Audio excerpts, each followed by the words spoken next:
Pour commencer, j'aimerais dire qu'on revient en Tunisie comme dans une famille que l'on aurait quittée depuis longtemps. C'est-à-dire que je ne dis pas uniquement cela parce que ma belle famille, j'ai l'honneur d'avoir une belle famille tunisienne, mais aussi en qualité de visiteur. Parce que pour nous, visiteurs qui venons de loin, de par-delà la Méditerranée, d'une province flamande, la ville de Bruges en l'occurrence, qui fut longtemps l'un des plus grands ports de commerce de l'Europe du Nord, la Tunisie, c'est vrai qu'elle peut sembler extrêmement étrangère. Entre nos maisons à pignons, nos toits terrasses, notre architecture gothique et nos boutiques, nos arcs outrepassés, entre les beffrois de Bruges, comme vous pouvez le voir sur la photo, et vos ribates, a priori, il n'y a rien de commun. Et pourtant, l'art de l'Europe occidentale et l'art de l'ancienne Afrique romaine puisent aux mêmes sources.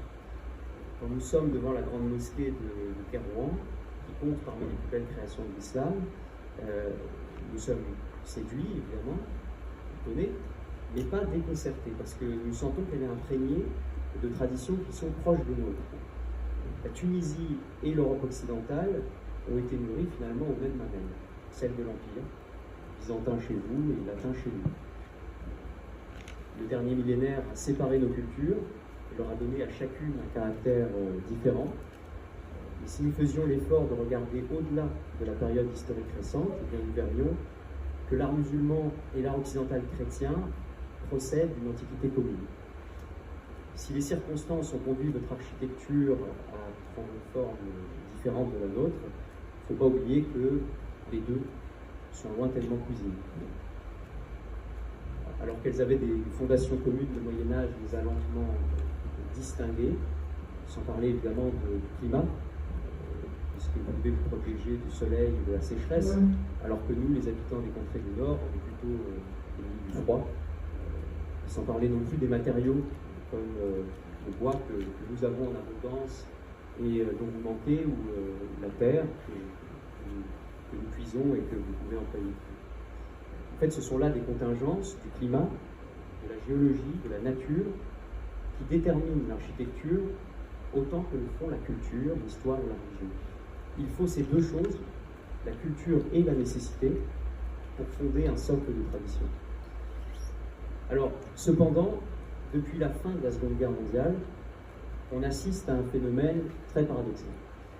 Une nouvelle architecture, standard, conforme, partout semblable, prend essor dans des pays qui sont a priori fort différents.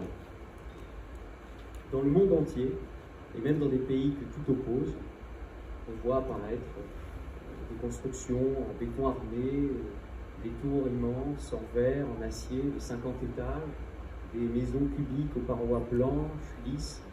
Bon, cette nouvelle architecture, qui était en fait issue du mouvement moderne, est devenue universelle.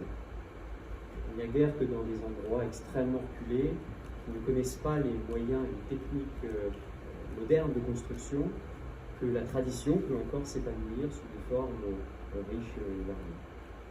Alors quelquefois dans nos pays, pour répondre au puissant appel des origines qui tiraillent l'individu moderne, l'architecture prend l'aspect de la tradition, mais sans en prendre l'essence. Sous un masque de briques ou de pierre, par exemple, elle dissimule un cœur en béton. Ce qui trompe l'œil rassure l'esprit, et l'individu moderne peut aller dormir dans sa bicoque aux allures de fermette ou de petits manoirs. Il n'empêche qu'il vivra dans un mensonge.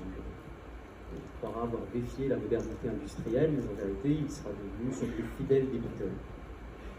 La véritable architecture traditionnelle n'est pas compatible avec les moyens modernes de production. La véritable architecture traditionnelle, comme je le disais, elle est faite de culture et de nécessité.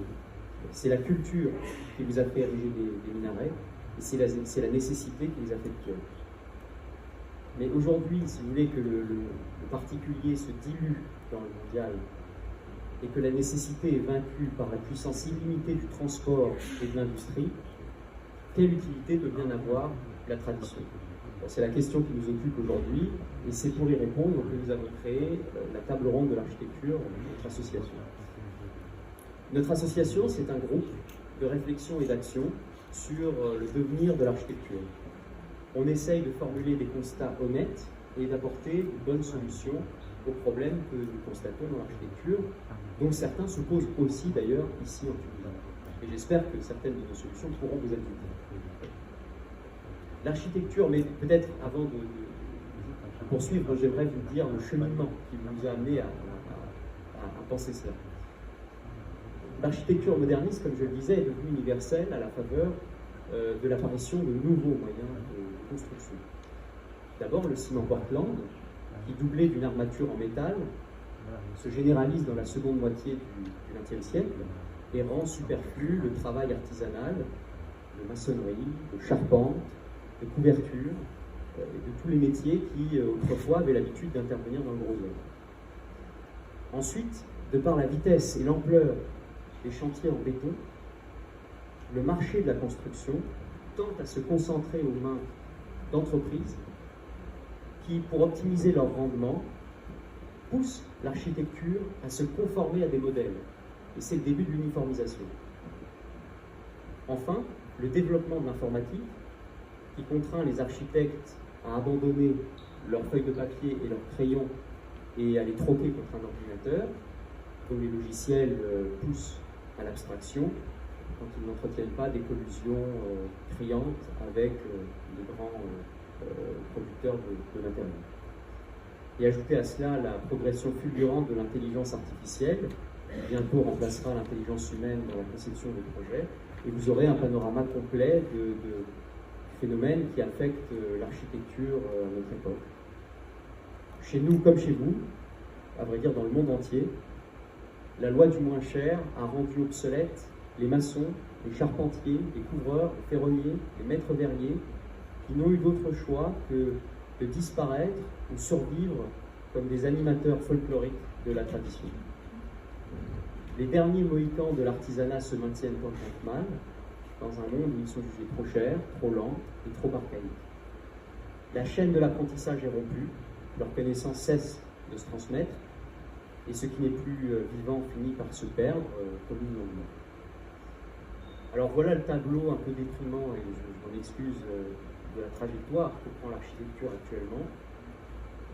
Il y aurait de nombreuses raisons d'être pessimiste et de penser que ce changement est définitif parce que le secteur de la construction a définitivement basculé dans un mode productiviste de mauvaise qualité, mais nous observons certaines choses qui nous laissent penser que ce système n'est pas éternel et qu'il touche même à sa fin. D'abord, et j'emprunte la phrase au père de l'écologie française Bernard Charbonneau, un développement infini dans un monde fini nous conduira à l'impasse.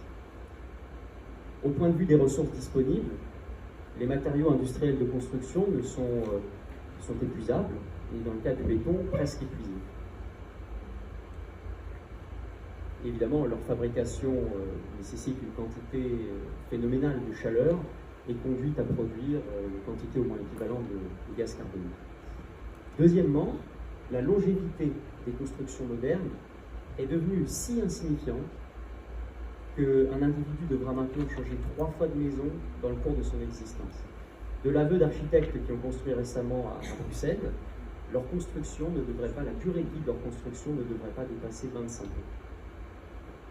Dans nos pays du Nord, où la faible inertie thermique du béton conduit les pouvoirs publics à prendre mille et une précautions pour calfeutrer toutes les constructions dans des couches d'isolants chimiques comme le polyuréthane ou le polystyrène, on va tout droit vers l'obsolescence programmée du bâtiment. Et j'ai malheureusement pu constater que la Tunisie n'était pas épargnée par ce phénomène en me promenant dans certains centres-villes où des immeubles à peine terminés menaçaient déjà de tomber en ruine. En fait, c'est le revers d'une architecture qui a été construite à la hâte et dont le but n'est pas d'abriter les personnes, mais d'effectuer des opérations lucratives de très court terme. Alors un tel système peut se reproduire, mais il ira de crise en crise. Et surtout, il ne produira rien de ce qu'on est en droit d'attendre de l'architecture, c'est-à-dire la protection des individus, la sauvegarde de la nature et la création de lieux où les sociétés humaines peuvent s'épanouir dans le civisme et la liberté. Alors je vais maintenant céder la parole à Nadia qui vous parlera des actions que notre association prend pour répondre à ce constat.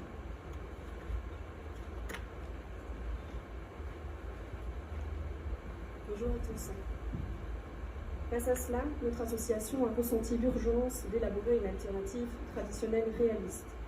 Tout d'abord, nous faisons de la recherche pour identifier les matériaux naturels qui pourraient avantageusement remplacer le béton, les isolants chimiques, le plastique et tous les produits récents de l'industrie qui ne respirent pas, dont l'espérance de vie est courte, quand ils ne sont pas tout simplement toxiques pour l'homme.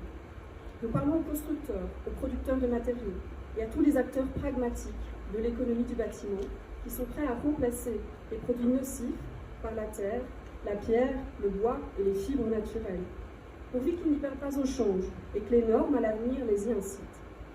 Dans nos pays d'Europe, les normes sont malheureusement conçues de façon à perpétuer l'usage de matériaux nocifs, comme le rappelaient d'autres intervenants. Et elles rendent quasiment impossible la construction biosourcée. Et pour que ces normes changent, nous discutons aussi avec l'échelon politique. Mais voyez-vous, comme nous avons déjà eu l'occasion de le dire dans de précédentes interventions, vous aurez beau changer toutes les règles, réécrire toutes les lois et convaincre les promoteurs immobiliers d'investir tout l'argent du monde dans des projets d'architecture traditionnelle, si vous ne disposez pas d'architectes et d'artisans bien formés, il vous manquera toujours l'essentiel et l'architecture produite ne sera pas convaincante. C'est pourquoi nous avons compris que la tâche la plus urgente qui nous incombait était de fonder une école. Et devant la multiplication des écoles d'été d'architecture traditionnelle en Europe ces dernières années, je citerai l'excellente école d'architecture traditionnelle ibérique de nos amis espagnols, ainsi que celle d'Utrecht aux Pays-Bas, et celle d'architecture classique à Cambridge chez le confrère britannique. Devant cet engouement pour l'enseignement de l'architecture traditionnelle, nous avons nous aussi décidé de fonder une école, l'école d'été d'architecture et d'artisanat de Bruges. Pendant 5 semaines, plusieurs dizaines d'étudiants venus du monde entier affluent à Bruges pour apprendre les traditions constructives locales qui s'incarnent chez nous magnifiquement dans l'architecture flamande. Le but de notre école est de plonger nos étudiants dans le passé de cette ville merveilleuse et de leur faire comprendre que l'architecture est le fruit de son histoire et qu'elle est en fin de compte le reflet dans la pierre d'une culture, d'un peuple avec ses institutions, son économie et ses coutumes. Tenez par exemple, Bruges est une ville de marchands. Vous n'y trouverez ni citadelle, ni donjon, ni forteresse. Les Brugeois sont un peuple libre et orgueilleux. C'est pourquoi ils ont repoussé l'influence française au XIXe siècle, comme vous. Mais ils ont mis au point leur propre architecture, gothique. Bruges est devenue ville de commerce par le caprice du ciel. C'est parce qu'une violente tempête a ouvert au Moyen-Âge des chenaux conduisant à la mer que les bateaux de marchandises peuvent désormais atteindre les portes de la ville. L'architecture et l'urbanisme ont jailli de ce bouleversement. Ils en sont la conséquence immédiate. À côté des cours d'histoire, auxquels nous attachons beaucoup d'importance, nous demandons aussi à nos étudiants d'observer et de reproduire. C'est par l'imitation qu'ils se familiarisent avec le langage traditionnel. Observez toute chose et retenez ce qui est bon, disait saint Paul. Ce à quoi nous souscrivons tout à fait. Le mimétisme est la plus ancienne et la plus intuitive des méthodes d'apprentissage. Un enfant s'éduque en singeant ses parents. De la même manière, un architecte s'éduque en imitant le langage de l'architecture traditionnelle. Ce n'est qu'ensuite, lorsqu'il est devenu maître de ce langage, qu'il lui est permis d'inventer et de faire évoluer cette science. Cette humilité fondamentale devant la tradition est au centre de notre pédagogie. Et des siècles durant, elle a guidé l'enseignement des beaux-arts. Mais l'université, dans de nombreux pays, a désormais choisi, et nous déplorons, de mettre la charrue avant les bœufs et de donner libre cours à l'expression des élèves, avant même que de leur apprendre à parler. Or, voyez-vous, lorsque vous n'avez que de vagues notions d'architecture, qui n'ont été consolidées par l'observation et la pratique, vous êtes contraint de parler un langage appauvri, un langage abrégé et dépourvu de nuances, qui est celui du modernisme. Enfin, on ne parviendra pas à transmettre les traditions constructives si l'on ne réconcilie pas d'abord l'architecte et l'artisan. L'artisan est dépositaire d'un vaste savoir, de nombreuses connaissances qui ne trouvent plus aucune destination, tandis que l'architecte, au contraire, ne sait plus où donner de la tête, alors qu'il manque de savoir-faire. L'artisan connaît la valeur et l'utilité des matériaux de construction. Il connaît parfaitement sa région et son climat. Il sait quelle pierre est bonne à bâtir à quel angle incliner une toiture, et quand il faut remplacer une poutre, ou encore comment jeter des fondations. Il possède des réponses aux nombreuses questions que se posent les architectes aujourd'hui, et en particulier celle-ci, comment construire durablement. Pour construire durablement, il faut construire en symbiose avec son milieu. Il faut que les édifices sortent de la terre. Il faut qu'après un long service, ils s'en retournent discrètement à cette même terre, sans tout empoisonner autour d'eux. Pour que l'architecture soit durable, il n'est pas nécessaire de rivaliser de technologie. Il faut s'en remettre aux bâtisseurs qui, par un noble travail de fourmi, ont mis au point une science millénaire, infiniment riche, dont les enseignements se trouvent dans le patrimoine, ce qu'on appelle aujourd'hui le patrimoine. C'est pourquoi nous insistons autant sur l'étude, l'observation et le relevé des édifices pluricentenaires qui ont porté jusqu'à nous les procédés les plus à même à construire une architecture durable. Et une fois que nos étudiants ont suffisamment observé, suffisamment appris, et qu'ils sont éclairés du savoir-faire traditionnel, nous leur demandons de concevoir leur propre projet d'architecture. Ce projet, nous mettons un point d'honneur à ce qu'il soit utile à un village, à une ville, à une communauté, ainsi qu'à ses habitants.